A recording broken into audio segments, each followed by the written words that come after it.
What is going on, football fans? Back at it with another New York Giants video. Hope everybody's staying safe out there. Figured I'd pop back out on the deck, being that the weather has just been absolutely beautiful the last couple of days, and you guys seem to enjoy the different scenery. You hear the birds chirping in the background, and figured I wouldn't wear the hat today. I would enjoy the weather a little bit, even though my hair looks absolutely ridiculous. News, guys. Rumor has it that the barbershops are going to start opening in about a week, so I'm looking forward to finally being able to get my hair cut. But all joking aside, in this video, I kind of wanted to dive into and jump into what I feel are the 5 biggest question marks for the New York Giants entering the 2020 season. I saw Dougley Do Wrong do a video on this. I just want to give him a quick shout out because it's what inspired me to do this, talking about the 5 biggest weaknesses for the Miami Dolphins, as well as a separate video talking about their 5 biggest strengths. And I'll probably do a video similar to that. This isn't necessarily weaknesses for the New York Giants, but it's what I feel are at least question marks headed into the 2020 season, and they will need to be answered in a positive way if the New York Giants expect to, surpass expectations. And if you talk to a lot of people think the Giants are going to win 2, 3, 4 games. Well, if the Giants want to compete and win at least 6 or 7 or 8 games this year, a lot of the questions I'm going to bring up in this video will have to be answered in a positive way.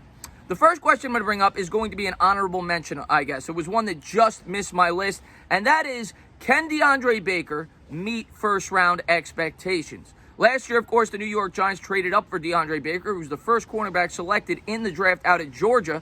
And he's a guy, obviously, we have very high hopes for, being that he hadn't surrendered a touchdown in 2 years. There's been some excuses for Baker. I think some of it is, reasonable, being that he was playing in a defense that didn't really, fit his skill set. He was a press corner at Georgia, never really played much zone, came here, played a lot of zone, and he struggled, at least in part, because of that. Now, Deandre Baker, we read all the rumors about him falling asleep in meetings, not knowing the playbook. Well, if the Giants are going to take a big step forward this year, Deandre Baker will be one of the most important pieces, if, of course, he is back with the football team, being that they're going to blitz as much as they are. They're going to need very strong corner play. They're going to be asking him to play a lot of man press, and I think he might be able to get the job done, especially being that they brought in James Bradberry. I don't really question James Bradberry. I think we're going to get solid production out of him. But it's put up or shut up time for Deandre Baker after all the things that we heard about last year, what he's gone through this offseason. He has to prove the doubters wrong. He has to come into camp ready to go this year and really put his best foot forward. And I think and hope that he will. That is, of course, if he is ruled innocent, which at this point, I think he will be. That's just my prediction, but we'll have to wait and see how that all plays out. But Deandre Baker just missed my list of the top 5 questions heading into the 2020 season.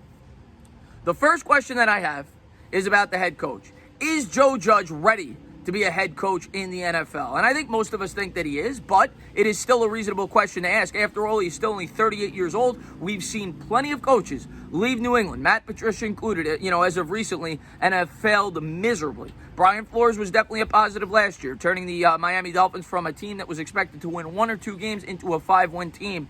So that definitely gives some optimism for the prospect of Joe Judge. But is he ready at the age of 38 with no head coaching experience, no offensive or defensive coordinator experience, to be a head coach in the NFL? And I think it's a good question. I think personally he will be. I like what I've seen so far. He's shown some good leadership skills, and what he's had to deal with this entire offseason between Deandre Baker, between, the whole coronavirus thing, everything else. Obviously, I don't need to get into the George Floyd stuff, but everything that he's had to deal with this entire offseason has definitely been a lot to ask for a rookie head coach. Obviously, he doesn't have the normal, off-season, being that they don't have training camp and things like that up until July, the mandatory mini camps, I should say. So he's had a lot to deal with. We'll have to wait and see how he is as a leader. The one thing I will say about Joe Judge, I think he's done a good job of bringing on an experienced staff, which will definitely help him, and that is, in my opinion, one of the team's biggest strengths. You look around this coaching staff, they have a ton of guys with head coaching experience and guys that were very good at the roles that they were in previously at other stops. Joe Judge, to me, seems like a very smart guy. Seems to be the type of guy that plans a lot of things out. So at a bare minimum, I expect the New York Giants to be much better prepared under Joe Judge than Pat Shurmur. But we'll have to wait and see if he is in fact ready to coach in the NFL. Like I said, there are definitely skeptics out there, as there should be. There really hasn't been a super successful coach under Bill Belichick during his entire career. You go down the list with guys like Romeo Crennel. There are plenty of others. Bill O'Brien, even though he has a winning record, really hasn't been very successful. So I think that is the biggest question headed into the 2020 season. What will the performance be for Joe Judge in his first year as a head coach? The second question I'm going to bring up going into the season that I think is a big question is the pairing of Jason Garrett and Daniel Jones. A lot of people, myself included, are optimistic and positive and think that it's a good match. But it's still a new system in a second year. It's a second-year quarterback learning a completely new system. It is really polar opposites from what he learned with Pat Shurmur. And in fairness to Pat Shurmur, Daniel Jones did a pretty good job in that system. Now you're asking him to do something completely different.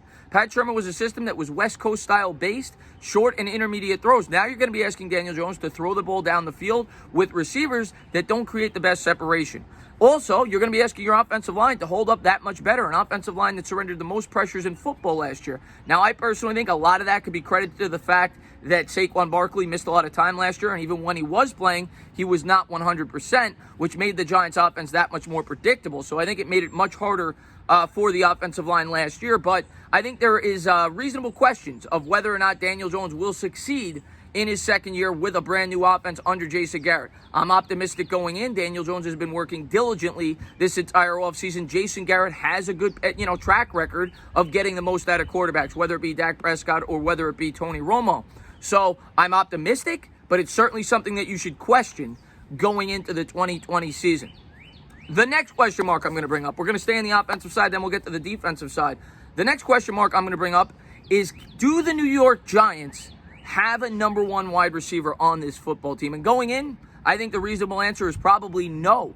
But can Darius Slayton surpass expectations and become that number one guy? Can he go off for 1,100, 1,200 yards and 9 or 10 touchdowns and cement himself as that number one wide receiver going forward for the New York Giants? Can Sterling Shepard stay healthy and become that guy?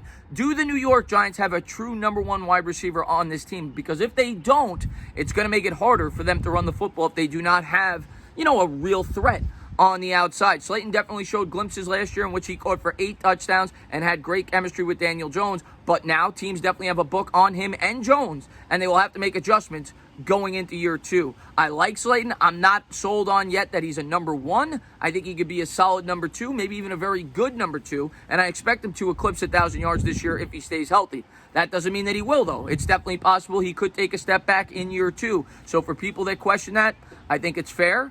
And we're going to have to wait and see how it all plays out. But that will go a long way if Darius Slayton is a true number 1 option this year for the New York Giants in helping out Daniel Jones and that offense. He will have to get much better at creating separation. The fourth question, and I think it's the last 2 questions I think are great questions going into the season. But the fourth question I'm going to ask is, will the New York Giants be able to establish a consistent pass rush? And that is going to be a big problem this year if they can't. Now, you look at the New York Giants roster right now, they don't have any supreme edge rushers on this team. O'Shane Ximines, very underdeveloped, only has 4.5 career sacks. The same could be said for Lorenzo Carter. His career high, I think, is 4.5 sacks. They bring in Fackrell, who's got about 10, but they don't have any top-tier edge rusher. I don't even think they have any pretty good edge rusher, at least to this point in their career. Now, we all hope that O'Shane Ximines and Lorenzo Carter take that next step, but we have to see it before we believe it, and I think that's fair to say going into the season. Will those guys be that elite edge rusher for the New York Giants, or will they just be able to establish some kind of pass rush because of their strong secondary and strong interior defensive line, whether it be guys like Leonard Williams and Dexter Lawrence? So that, to me, is the next biggest question for the New York Giants going in. Will they be able to be a top 10 to 15 team in terms of sacks this year? Because if they are, obviously, that will raise expectations for the New York Giants. You're going to be asking a lot, though, of a team learning a completely new defense with no elite edge rushers. They did not make that a focal point in the draft or in free agency. Now, I've been fair in saying that who do you really want them to sign in free agency? All the top guys, for the most part, were already franchise tagged, right? And Jadeveon Clowney's still available, but nobody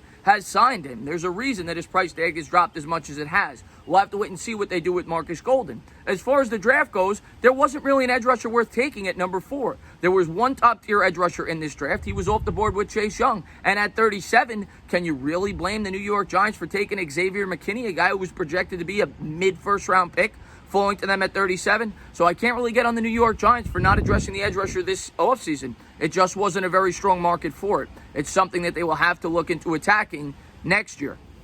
And then finally, my 5th and final question for the New York Giants this offseason. Is this offensive line as improved as we think it is? Is this offensive line that much better? That's the question I have. Now, there were a lot of factors, like I said at the top of the video, that I think contributed to a poor offensive line last year. A rookie quarterback, Saquon Barkley being down, all the wide receivers being down. They didn't have all their weapons. They were a much more predictable offense. Obviously, the main contributing factor to me, first off, they didn't have much talent on that offensive line. Now, they did play well the first 2 weeks, but they go out there, they bring in Andrew Thomas, they bring in Cam Fleming for depth.